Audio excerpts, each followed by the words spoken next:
melayani lebih sungguh. Tuhan lebih dulu melayani. Shalom untuk kita semua guru-guru KKR. Hari ini kita akan kembali belajar untuk persiapan kita kebaktian Minggu tanggal 5 Maret tahun 2023. Untuk itu, mari kita siapkan hati kita dan kita berdoa. Terima kasih Tuhan untuk berkat-Mu, dan hari ini kami mau belajar firman Tuhan. Persiapan kami untuk hari Minggu ini, Tuhan berkati kami, Tuhan yang berikan hikmat sehingga kami boleh belajar dengan baik. Terima kasih Tuhan, kami berdoa dalam Yesus Kristus Tuhan kami. Amin. Teman-teman yang terkasih, mari kita buka bahan Alkitab kita yang diambil dari 1 Samuel 16 ayat 6 sampai 13 dan juga bahan remaja Yesaya 61 ayat 1 sampai 3. Ketika mereka itu masuk dan Samuel melihat Eliab, lalu pikirnya, sungguh di hadapan Tuhan sekarang berdiri yang diurapinya. Tetapi berfirmanlah Tuhan kepada Samuel, janganlah pandang parasnya atau perawakan yang tinggi, sebab aku telah menolaknya. Bukan yang dilihat manusia yang dilihat Allah. Manusia melihat apa yang di depan mata, tetapi Tuhan melihat hati. Lalu Isai memanggil Abinadab dan menyuruhnya lewat di depan Samuel. Tetapi Samuel berkata, orang ini pun tidak dipilih Tuhan. Kemudian Isai menyuruh Syama lewat, tapi Samuel berkata, orang ini pun tidak dipilih Tuhan. Demikianlah Isai menyuruh ketujuh anaknya lewat di depan Samuel, tetapi Samuel berkata kepada Isai, semuanya ini tidak dipilih Tuhan. Lalu Samuel berkata kepada Isai, inikah anakmu semuanya? Jawabnya, masih tinggal yang bungsu, tetapi sedang menggembalakan kambing domba. Kata Samuel kepada Isai, suruhlah memanggil dia, sebab kita tidak akan duduk makan sebelum ia datang kemari. Kemudian disuruhnyalah menjemput dia. Ia kemerah-merahan, matanya indah, dan parasnya elok. Lalu Tuhan berfirman, bangkitlah, urapilah dia, sebab inilah dia. Samuel mengambil tabung tanduk yang berisi minyak itu dan mengurapi Daud di tengah-tengah saudara-saudaranya. Sejak hari itu dan seterusnya, berkuasalah roh Tuhan atas Daud. Lalu berangkatlah Samuel menuju Rama. Firman Tuhan hari ini buat kita dari 1 Samuel 16 ayat 6 sampai 13 dan akan dilanjutkan dengan Yesaya 61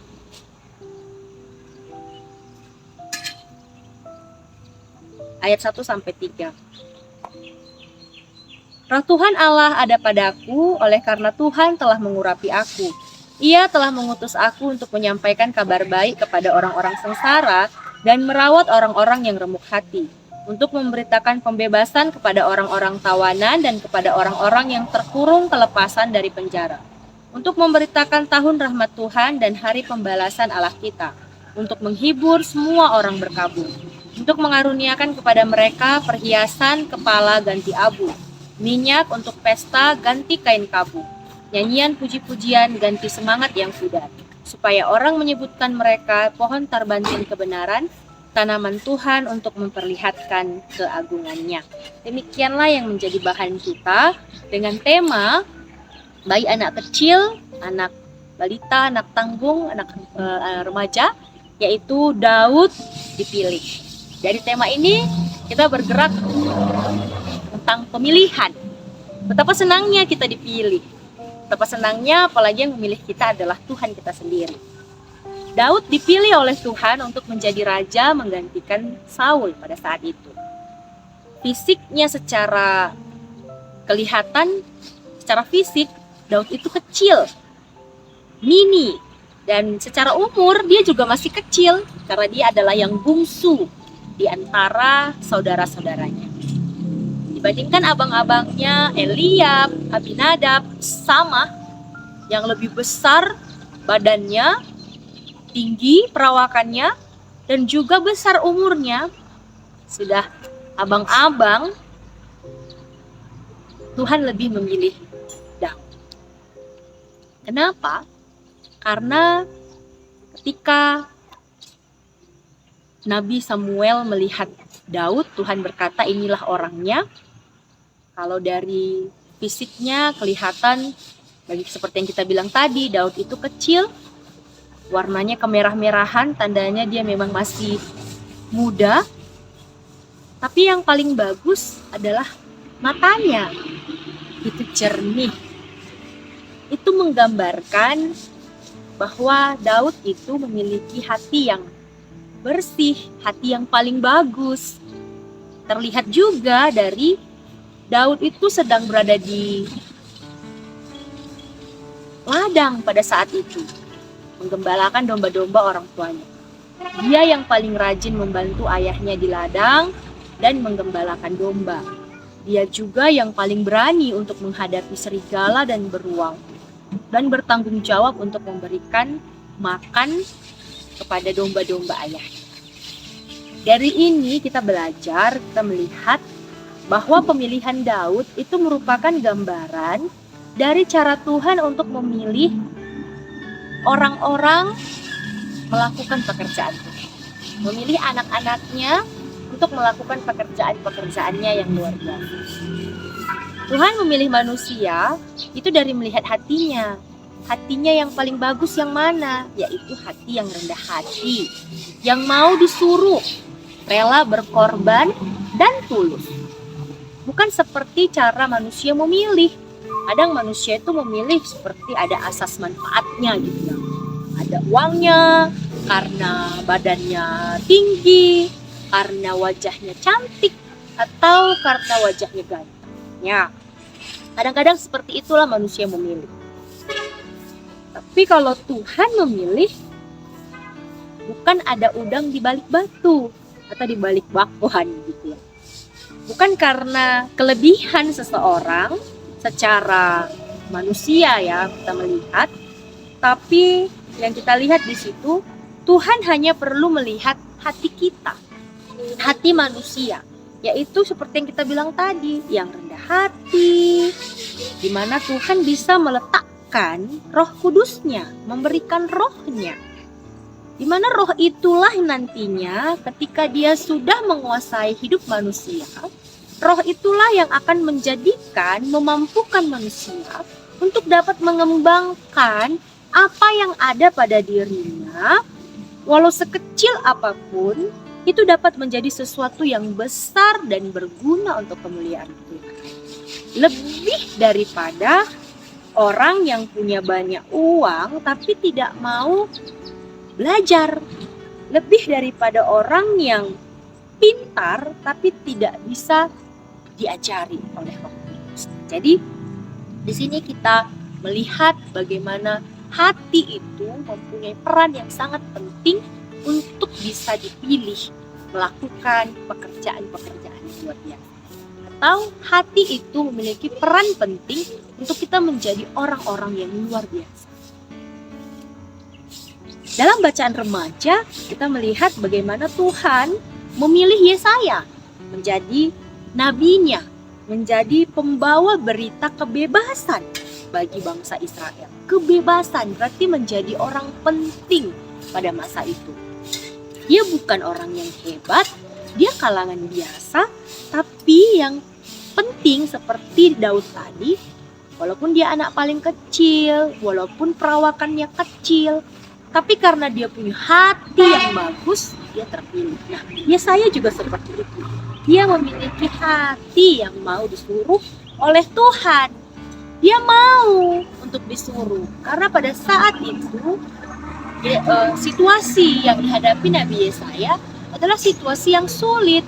Sulit untuk memberitakan tentang pembebasan. Sulit untuk memberitakan tentang sebuah sukacita pada saat itu. Tapi Tuhan melihat hati Yesaya yang mau disuruh oleh Tuhan. Walaupun susah, walaupun sulit pada saat itu. Nah, ketika Yesaya memiliki hati yang mau disuruh, Tuhan memberikan Roh Kudusnya untuk Yesaya. Makanya dibilang Roh Kudus ada padaku.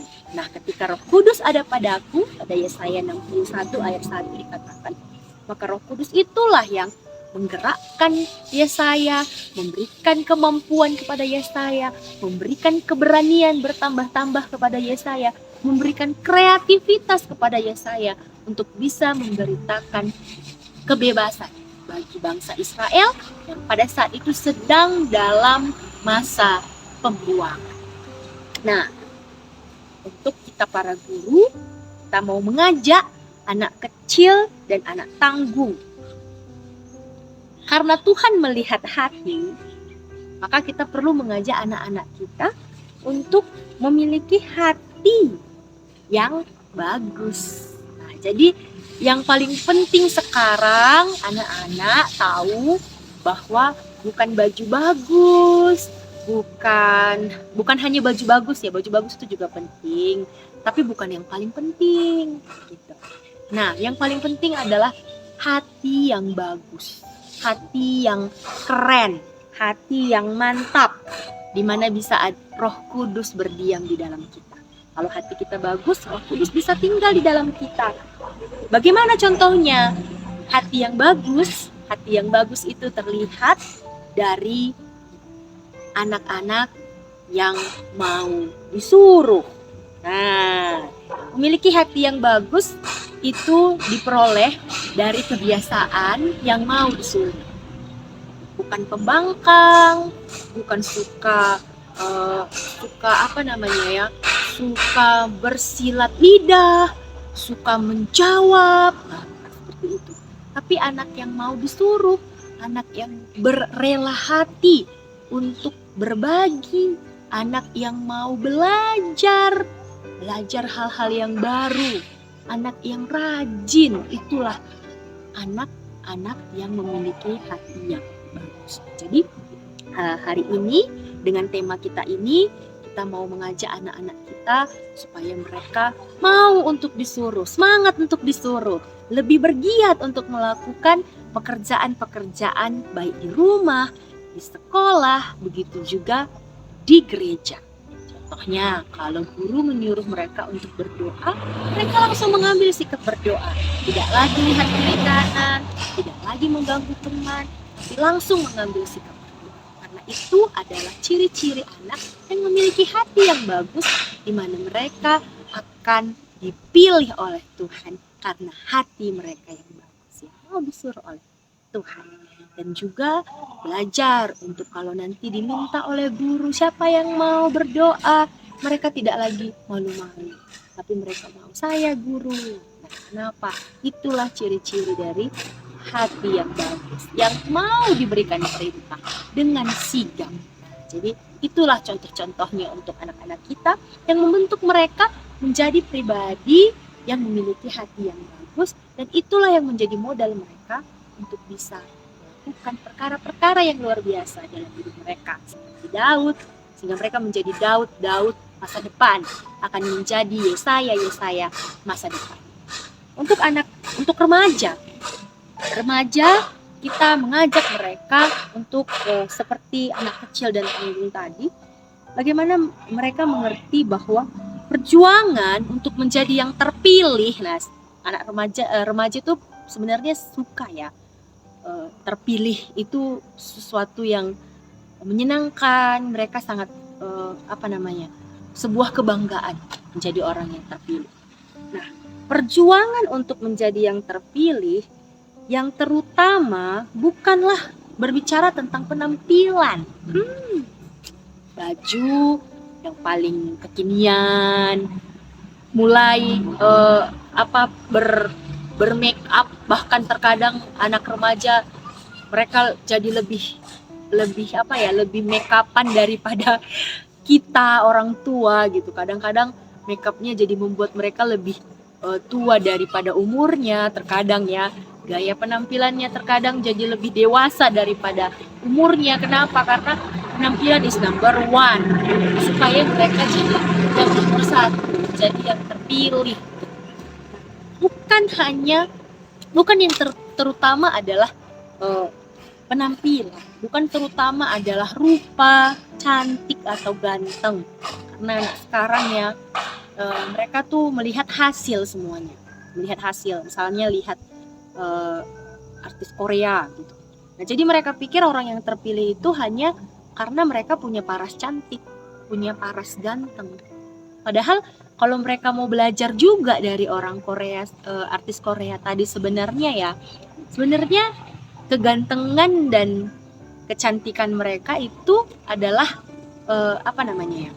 mengikuti dari proses mereka, bagaimana mereka memiliki hati yang bagus dulu sebenarnya pertama, yaitu mereka tuh mau belajar. Kalau misalnya tadi mereka ingin jadi penyanyi, bagaimana mereka mau belajar jadi penyanyi yang paling baik. Bagaimana mereka kalau misalnya jadi dancer, jadi penari, bagaimana mereka sebenarnya bersiap untuk menjadi penari yang terbaik dulu. Bukan tampang dulu yang diperbaiki, tapi mereka sebenarnya berusaha. Nah, ketika mereka memiliki hati yang bagus, sebenarnya itu mengembangkan mereka untuk menjadi pribadi yang lebih baik. Hasilnya ya tetap juga akan mengikuti perawakan yang bagus, penampilan yang bagus, tapi bukan itu yang utamanya dulu, bukan itu yang paling awalnya itu adalah hatinya dulu yang bagus. Itu kalau misalnya sebenarnya anak-anak kita lihat tuh dari artis-artis Korea, tapi sekarang semua hanya melihat hasil gitu, nggak melihat perjalanan di balik hasil itu sendiri, di balik kesuksesan itu sendiri. Nah, jadi kita ingatkan mereka bahwa yang paling terutama bukan gaya keren dulu, bukan gaya kekinian dulu, tapi yang paling penting adalah hati yang bagus, hati yang rendah hati yang mau belajar, dimana di situ nanti Roh Kudus bisa bertempat tinggal di hati kita.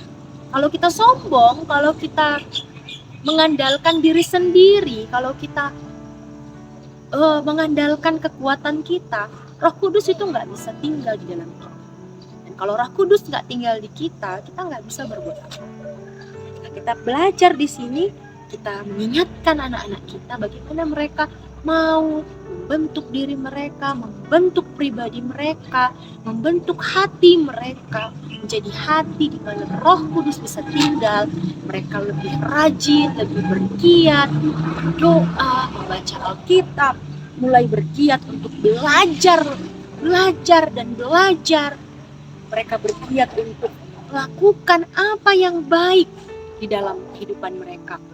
Menolong teman, menolong yang susah, berbagi ilmu, bahkan berbagi jajan untuk teman yang kekurangan. Itu merupakan sebuah tindakan yang membentuk mereka memiliki hati yang terbaik di hadapan Tuhan, dan itu membuat menjadi modal mereka untuk menjadi pribadi-pribadi yang terpilih di masa depan. Jadi ada yang bilang, kalau kita lihat ya sekarang, orang ganteng itu bisa jadi jelek karena perilakunya,